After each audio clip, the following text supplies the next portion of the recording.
Dear brothers and sisters in Christ, good morning, happy Wednesday.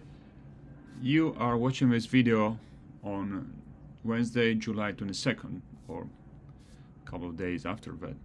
But actually, I'm taping this video a few days earlier because when you will be watching this video, I won't be in Boston. I'll be on a trip for a retreat with my community.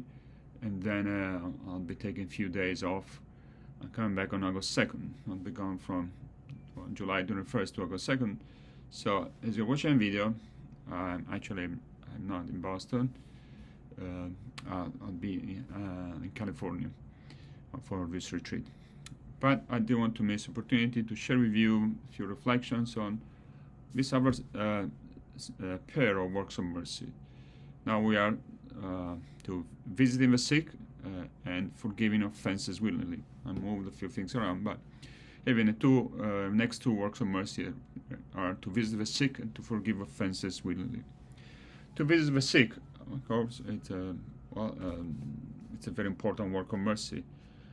We have a duty and responsibility as Christians to go and visit the sick at the hospital or also at home, to help them, provide them for what they need, material things that they might need, but especially to be with them, to help them, and to relieve them of the suffering, taking care of them, again, tending after someone who is sick, spending time with them, both, as I say, to relieve them of the physical sufferings, but also the psychological sufferings, the loneliness that comes with disease and illness. Well, we all have experience, right, of visiting someone who is sick.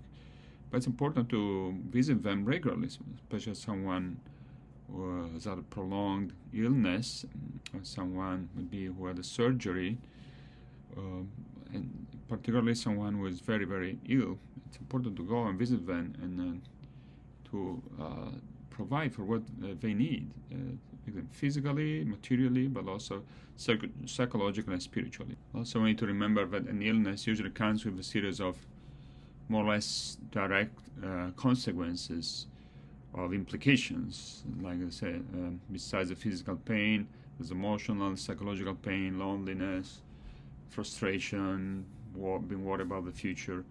So we need to be mindful that people who are sick, they often feel alone. And even if they say they don't want to see people, well, maybe it's just a phone call would be enough to